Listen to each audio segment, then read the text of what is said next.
오니 주의 계명에서 떠나지 말게 하소서. 내가 주께 범죄하지 아니하려 하여 주의 말씀을 내 마음에 두었나이다. 찬송을 받으실 주 여호와여, 주의 율례들을 내게 가르치소서. 주의 입의 모든 규례들을 나의 입술로 선포하였으며 내가 모든 재물을 즐거워함같이 주의 증거들의 도를 즐거워하였나이다. 내가 주의 법도들을 작은 소리로 읊조리며 주의 길들에 주의하며 주의 율례들을 즐거워하며 주의 말씀을 잊지 아니하리이다. 아멘. 오늘은 5월 1일입니다. 근로자의 날입니다. 일이라는 것은 하나님께서 창세기 2장 사람을 지으시고 어떻게 명령하셨는가 하면 다스리며 지키게 이렇게 명령하셨습니다. 하나님은 아담을 지으시고 다스리는 자, 지키는 자, 아바드, 일하는 자로 하나님은 아담을 부르셨습니다. 하나님과의 관계, 그리고 하나님은 아담을 하나님의 대행자가 되어서 모든 에덴 동산에 있는 모든 것들을 아담에게 맡기고 아담은 그들을 관리하고 그들을 섬기는 자로, 그래서 그것을 다스리며 지키는 자로 그렇게 하나님은 부르셨습니다. 그래서 그리스도인은 일이란 게 그런 겁니다. 하나님의 명령을 수행하는 방식이 일이고, 그리고 일이란 하나님의 사명입니다. 그래서 우리는 이 일이 복되고 일 자체가 복이라는 것을 고백하는 사람들이 그리스도인입니다.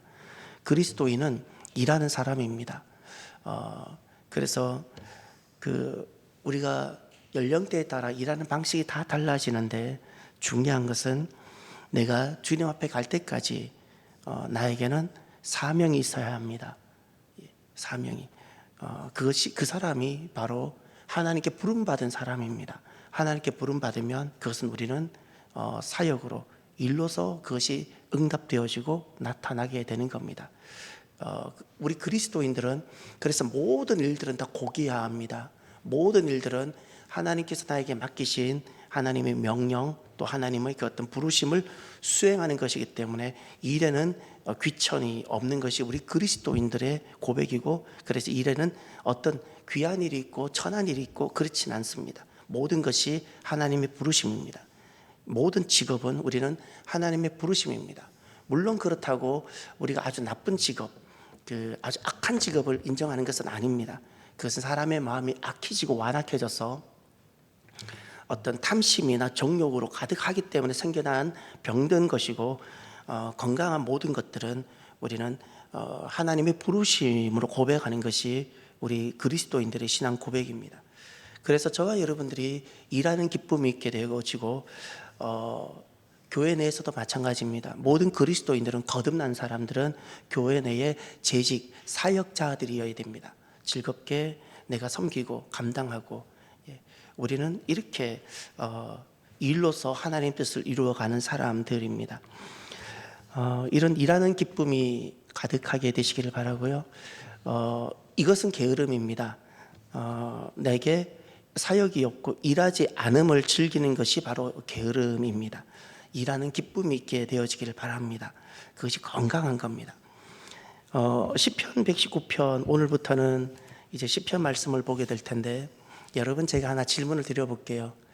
요즘 성경은 찬송가가 붙어 있어서 성경 한가운데를 잡는 게 어려운데, 저는 항상 성경책만 따로 있는 것을 들고 다닙니다. 찬송가 따로 있고. 왜냐하면 성경만 읽을 때는 예배를 생각하고 붙어 있는 게 좋을 것 같아요. 근데 성경을 읽기 위해서만 딱 보면 찬송가가 있는 것이 불편해집니다. 그래서 저는 이거는 편리성입니다. 편리함을 위해서, 편리가 기준이 아닙니다. 그래서 저는 성경책을 따로 있는 걸 두는데, 여러분의 성경에서 찬송가 부분을 제하고 창세기부터 계시록의 딱 중간 한번 펼쳐보세요. 어디쯤 나올까요? 시편이 나오고요. 딱 창세기에서부터 계시록의 딱 중간을 딱 잡아서, 여러분 초등학교 때 그거 많이 했죠. 딱 한가운데 뭐 이런 거 딱 한가운데 열어보면 시편이 나옵니다. 그러면 시편 중에서도 가장 긴 성경이 하나 있습니다. 시편, 성경 전체에서 한 장이 가장 긴 절을 갖고 있는 그 성경이 시편에 있는데, 시편 몇 편일까요? 119편입니다. 그러면 또 시편 119편은 몇 절로 이루어졌을까요? 몇 절로 이루어졌길래 이렇게 길다 그럴까요? 예, 그러면 또 176절입니다. 잘 보세요. 이제 여러분 산수를 해보세요. 산수, 수학이 아니라 더하기 곱하기 뭐 나누기 뭐 이런 걸 해보세요. 사칙 연산을 해보셔서 176절이 있는데, 만약에 한 문단을 8절로 했다면 176절이 되려면 몇 개 문단이 나눠질까요? 예? 아니요. 제가 말을 잘못했나 봅니다. 176개 절을 8개로 나누면 몇 개 그룹이 나올까요? 예, 22. 예, 22. 지금 그 시편은 8개 절로 이루어진 묶음, 이걸 연이라고 합시다. 연. 1년, 2년. 연이 22개로 이루어져 있습니다. 그러면 176개 절이 나옵니다. 그러면 왜 119편은 이렇게 8개 그룹으로 22개가 만들어졌을까? 히브리어 알파벳이 있는데 그 알파벳이 몇 개일까요? 22개입니다. 그래서 여러분 혹시 매일 성경을 한번 보세요. 예, 매일 성경을 보면 그 1절 옆에 시작할 때 보면 히브리어 자음을 적어 두었죠. 알렙. 그리고 또 9절에 가면 8개가 끝나고 9절에 가면 그 다음 무엇이 나오죠? 베트 나오죠. 그 다음 내일자 본문을 보세요. 내일자 본문을 보면 17절에 또 세 번째 8개가 시작, 17절에는 김멜, 그 다음에 25절에는 달렛. 이렇게 해서 여러분 이번 주 주일 말고 다음 주 주일까지 이게 쭉 갑니다. 22개, 22일 동안. 그래서 쉽게 말하면 예를 들어 이런 겁니다. 만약 우리나라 자음은 기역, 니은, 디귿, 리을인데 모든 주제가 같은 주제입니다. 만약에 하나님의 법 또는 율법이 그 주제라면 이렇게 우리식으로 이렇게 합니다. 감사합니다. 하나님 율법을 주셔서, 이게 기역이에요. 감사합니다. 이렇게 기역으로 시작하는 거예요. 나는 니은 같으면 나는 항상 하나님은 율법을 사랑합니다. 이렇게. 디귿 같으면은 또 뭐라 할까요? 디귿으로 뭐 하면 좋을까요? 다 같이 율법을 찬양합시다. 예를 이런 거예요, 이런 거. 이렇게 기역, 니은, 디귿, 리을 이렇게 쭉 이렇게 한 것을 답관체라 부릅니다. 그 시편 119편은 히브리어 자음 알파벳을 따라서 이렇게 쭉 했어요. 그러면 왜 이렇게 했을까요? 이렇게 했을 때 효과가 무엇일까요? 여러분, 어떤 같은 한 주제를 가지고 기역으로 시작했을 때 기역으로 시작하게 하고 니은으로 시작하게 하고 했을 때 어떤 효과가 있을까요? 맞아요. 더 들어오게 되죠. 집중도 잘 되고 기억이 잘 되죠. 이게 교육 효과입니다. 그래서 다음 자녀들에게 하나님의 율법을 이런가 너무 나열 많이 하면 산만하고 안 들리잖아요. 그것을 딱 연관시켜서 기억에 연관시키고 니은에 연관시키고 해서 기억나게 해서 교육하기 위해서의 가르침입니다. 예, 그런 것이 있는 것이 119편입니다. 그런데 주제는 무엇일까요? 하나님의 율법. 율법을 어렵게 여기지 마시고요. 하나님 율법은 우리가 가능하면 이제 복음 시대니까 없어도 되는 것이 아닙니다. 하나님 율법 자체가 선하고 완전한 것이기 때문에 하나님 율법은 하나님의 법입니다. 질서이고 기준입니다. 그래서 그 율법은 우리에게 너무나도 소중한 것입니다. 그 하나님의 법입니다. 하나님의 말씀이라는 주제를 가지고 쭉 나열되어진 것이 시편 119편입니다. 그러면 이제 1절로 한번 돌아가 보실까요?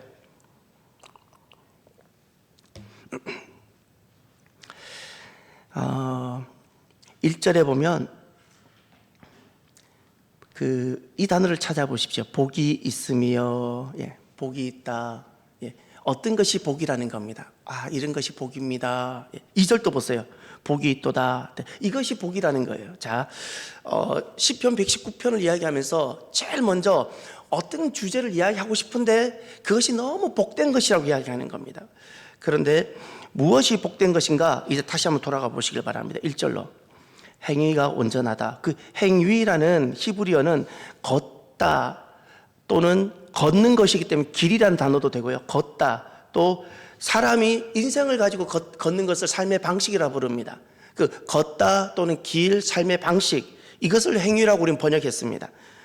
길이 온전하다, 완전하다, 또는 삶의 방식이 완전하다, 이것이 복되다, 그런 겁니다. 완전하다는 것은 그 역으로 흠이 없음을, 우리 그 희생제사를 드릴 때 제물에 흠이 없다 할 때 그 흠 없다는 단어와 이 완전하다는 단어가 같은 단어입니다. 흠이 없는 인생, 내 인생에 결점이 없고 실수가 없고 실패가 없는 그것이 참 복되다라는 겁니다. 그러면 행위가 온전한 그 인생의 삶의 방식이 참 흠이 없는 것이 어떤 것인가? 여호와의 율법을 따라 행하다. 이게 동격입니다. 행위가 온전하다. 어떤 것이 나의 인생의 길이 완전하고 삶의 방식이 흠이 없고 그렇게 될까? 같은 동격으로 여호와의 율법을 따라 행하다. 예, 할렐루야. 하나님의 율법을 내가 따라 행하는 것이 내 인생이, 행위가, 길이 비로소 완전하게 된다는 겁니다. 그리고 이것이 복되다, 이렇게 되는 겁니다. 우리의 삶은 언제 흠이 없게 되고 완전하게 될까요?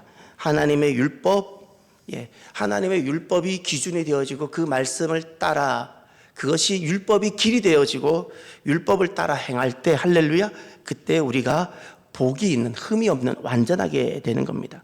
2절을 또 보십시오. 또 복이 있다 그랬습니다. 자, 2번 동사를 찾으십시오. 복이 있는데 어떤 것이 복일까요? 지키는 것이 복이고, 구하다는 것은 찾다라는 겁니다. 간절히 찾고 어떤 것을 지키고, 부모, 아버지들은 자녀들을 생명같이 지키잖아요. 부모는 자녀에게 있어서 지키는 자입니다. 또 찾다, 간절히 무엇을 찾는 겁니다. 이런 것이 복이 있다 그랬는데 이제 목적을 보십시오. 무엇을 지키고 무엇을 찾는 사람이 복인가? 여호와의 증거들, 이게 말씀입니다. 율법입니다.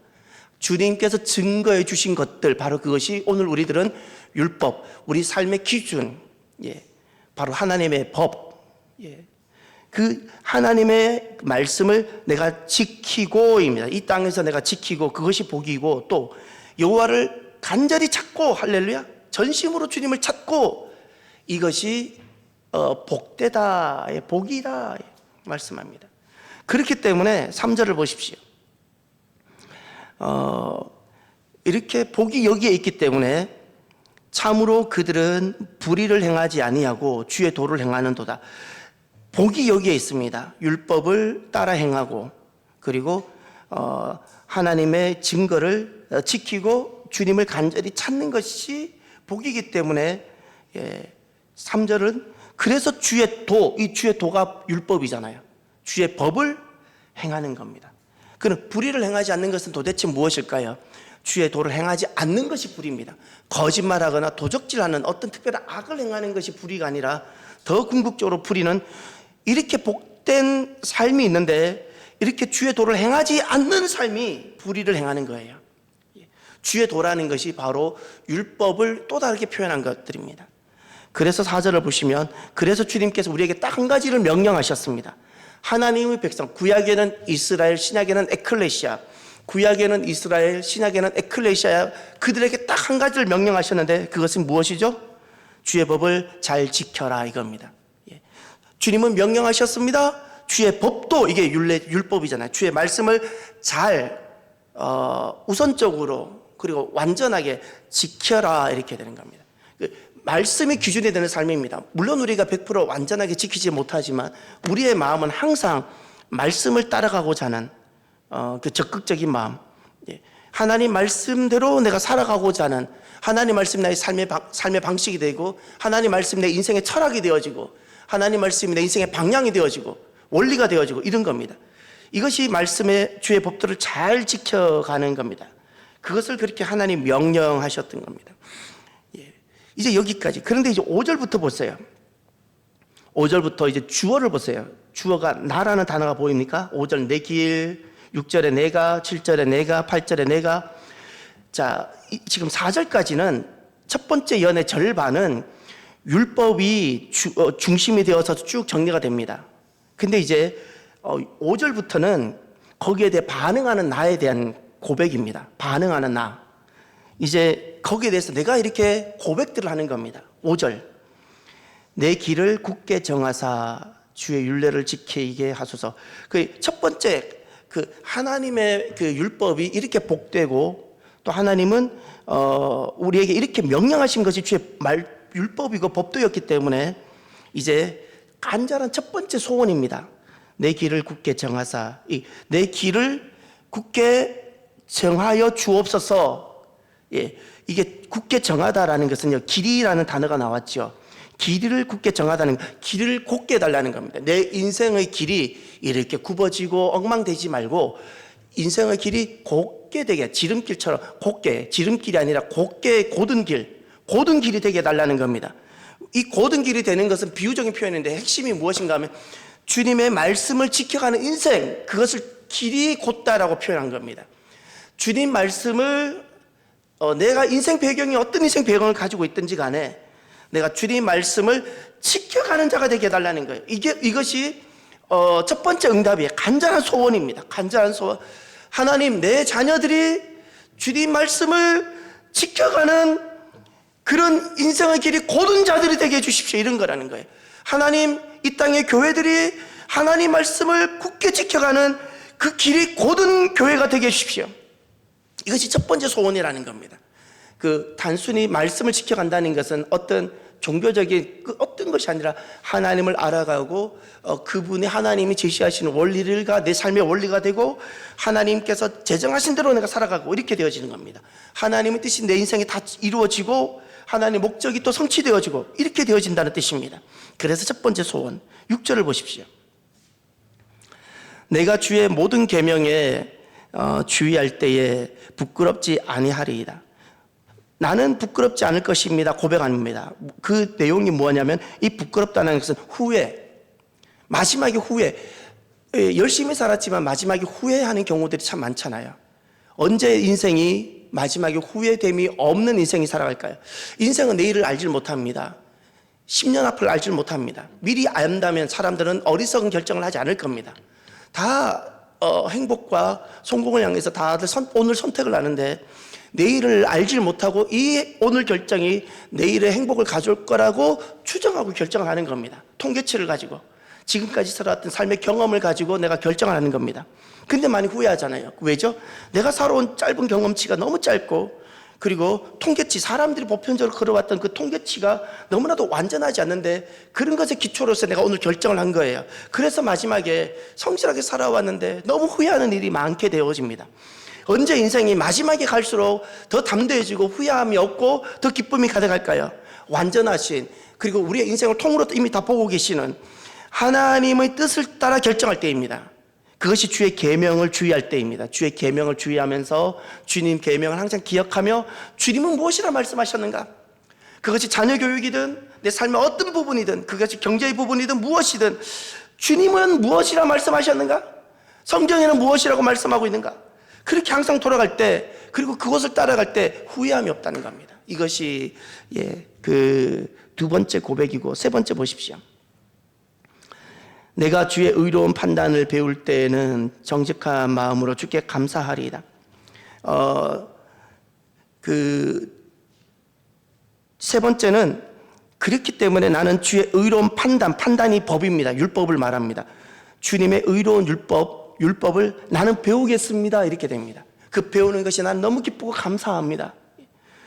왜냐하면 그 율법이 나를 복이 되게 하고 나의 삶을 완전하게 하고 또 내 인생을 마지막에 부끄럽지 않게 할 것이기 때문에 나는 율법을 배우겠다는 겁니다. 하나님 말씀을 나는 배우겠습니다.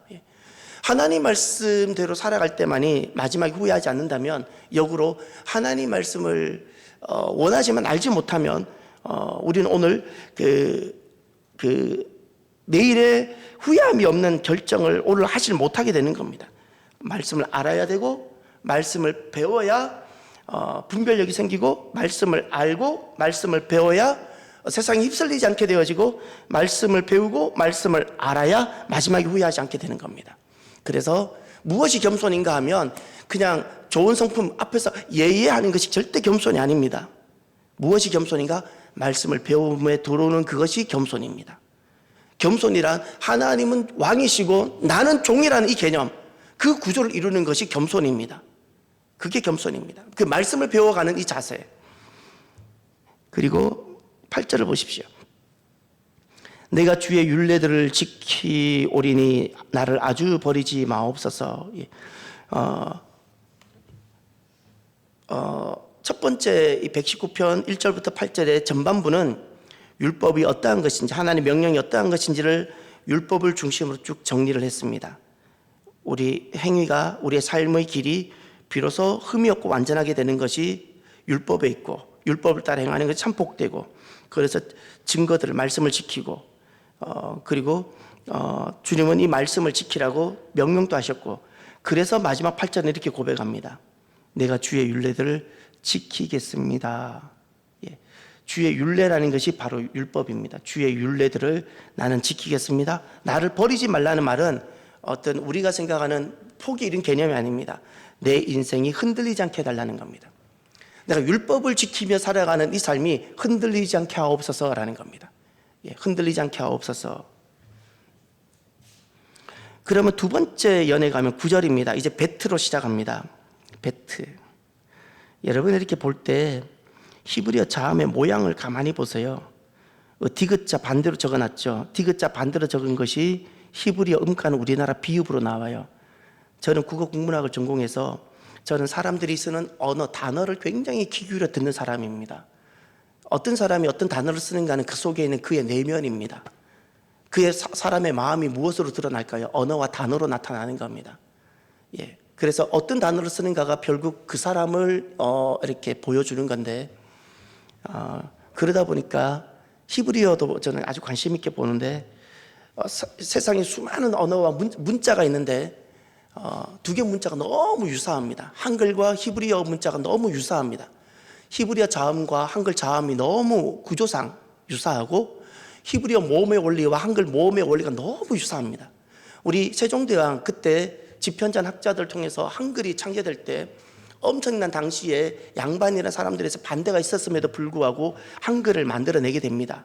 근데 한글을 만들어낼 때 한글을 그 모음의 원리가 기억나십니까?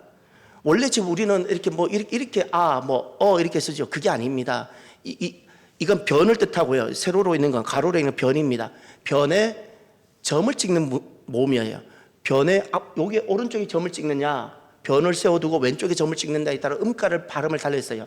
변을 두고 오른쪽에 점을 찍으면 변을 세워두고 왼쪽에 점을 찍으면 변을 눕혀놓고 위에 점을 찍으면 변을 두고 밑에 찍으면 이렇게 되는 겁니다. 이 점을 찍는 모음 구조가 문자 세계, 전 세계 수많은 언어가 있는데 현재 두 개로 나타나요. 히브리어와 한글이에요. 자음 구조가, 자음이 너무 비슷해요. 나중에 설명 한번 해드릴게요. 히브리어 자음과 한글 자음이 모양이 너무 비슷하고 모음 구조가 똑같아요. 이걸 어떻게 설명해야 돼요? 그래서 그 이야기는 또 다음에 하도록 하고요. 시간이 많이 없어서 두 번째 연의 가장 핵심을 보십시오. 9절입니다. 9절을 보시면 또 주어는, 그 주제는, 목적어는 율법, 하나님의 말씀입니다. 9절을 보세요. 청년이 무엇으로 그의 행실을 깨끗하게 하리이까? 주의 말씀만 지킬 따름이니이다. 청년이라는 것은 단순히 젊은이가 아닙니다. 아직까지도 내가 사명을 가지고 살아가는 사람, 아직까지 내 코에 호흡이 떨어지지 않고 내가 주의 일을, 내가 이 땅을 나를 위해 살아가는 자가 아니라 주의 명령을, 주의 말씀을 수행해내는 모든 사람을 청년이라 부르는 거예요. 청년. 근데 이것을 하지 않는 사람은 노인이 되는 거예요. 노인. 여러분 주님 앞에 가실 때까지 청년으로 살다가 가시길 바랍니다. 근데 청년이 무엇으로 그의 행실을 깨끗하게 하리까? 그의 행실, 이 단어가 1절의 행위랑 같은, 이것이 그의 행실이라는 그의 인생의 길을 말합니다. 인생의 삶의 방식을 말합니다. 그의 길, 인생. 사람이 무엇으로 그의 삶과 길이 깨끗하게, 순결하게 될까? 삶이 어떻게 깨끗하게 될까? 무엇으로요? 주의 말씀. 주의 말씀을 지켜갈 때. 말씀이 우리를 정결하게 한다는 겁니다. 말씀이 우리의 삶을 온전하게 하는 겁니다. 그래서 이제 밑줄을 한번 쳐보실까요? 하나님 말씀이 내 삶의 길을 깨끗하게 하고 순결하게 하고, 그렇기 때문에 10절을 보십시오. 주를 찾습니다. 계명에서 떠나지 않겠습니다. 날마다 하나님 말씀과 동행하겠습니다. 11절에 주의 말씀은 내 마음에 두겠습니다. 주의 말씀을 내 마음에 두겠습니다. 말씀을 내 마음에 두지 않는 것이 내가 범죄하는 것입니다. 이런 고백입니다. 12절에 주님 말씀을 내게 가르쳐 주십시오. 내가 주님 말씀을 배우겠습니다. 이런 겁니다. 13절에 주의 입의 모든 규례들을 나의 입술로 선포하며 규례들을 나의 입술로 선포한다는 것은 신앙으로 고백하겠다는 겁니다. 하나님께서 선포하신 그 법을 내 입으로 고백하겠다는 것은 그것을 내 신앙 고백으로, 신앙의 고백으로 삼겠다는 겁니다. 신앙 고백. 그리고 14절에 사람들이 재물을, 돈을 즐거워하는 것 같이 나는 주님의 증거이도 말씀을 즐거워하겠습니다. 말씀을 나는 즐거워하는 사람이 되겠습니다. 돈이 많은 것이 즐거움처럼 말씀이 많아지는 것을 나는 즐거움으로 삼겠습니다. 그리고 어디까지? 15절. 내가 주의 법도들을 작은 소리로 읊조리며, 이게 작은 소리로 읊조리다. 이것이 바로 묵상의 단어입니다. 안 떠난다는 겁니다. 항상 내 마음속에 반추. 왜 초식 동물들이 음식을 먹어 막 집어넣고 이제 햇볕 따뜻한 곳에서 늘어지게 앉아서 계속 먹었던 거 되새겨서 이렇게 하잖아요. 되새김질. 항상 하루 종일 아침에 내가 받은 말씀을 하루 종일 되새기며 내가 그 말씀 속에 거하겠다는 겁니다. 하루 종일 말씀을 되새기겠습니다. 마지막 16절. 나는 율례들을, 하나님 말씀을 줄 기뻐하고 말씀을 잊지 않겠습니다. 왜죠? 하나님 말씀이 내 삶의 길을 깨끗하게 하기 때문에 이런 겁니다. 사랑하는 성도 여러분, 이제 이번 주 그 다음 주까지 계속해서 하나님 말씀과 율법이 어떠한 것인지 우리가 시편을 통해서 알아가게 될 텐데, 저와 여러분들이 이 말씀으로 참 복된 성도, 말씀의 성도들이 되시기를 바랍니다. 기도하겠습니다. 하나님, 말씀이 우리를 복되게 합니다. 말씀을 지켜가고 말씀을 따라가고 하나님의 율법인 그 말씀이 내 인생의 기준이 될 때 비로소 우리는 깨끗하게 되어지고 하나님 온전하게 되어집니다. 말씀의 사람들이 주여 되게 하여 주옵소서. 참으로 감사하며 예수님 이름으로 기도드립니다. 아멘. 하늘에 계신 우리 아버지, 아버지의 이름을 거룩하게 하시며 아버지의 나라가 오게 하시며 아버지의 뜻이 하늘에서와 같이 땅에서도 이루어지게 하소서. 오늘 우리에게 일용할 양식을 주시고 우리가 우리에게 잘못한 사람을 용서하여 준 것 같이 우리 죄를 용서하여 주시고 우리를 시험에 빠지지 않게 하시고 악에서 구하소서. 나라와 권능과 영광이 영원히 아버지의 것입니다. 아멘.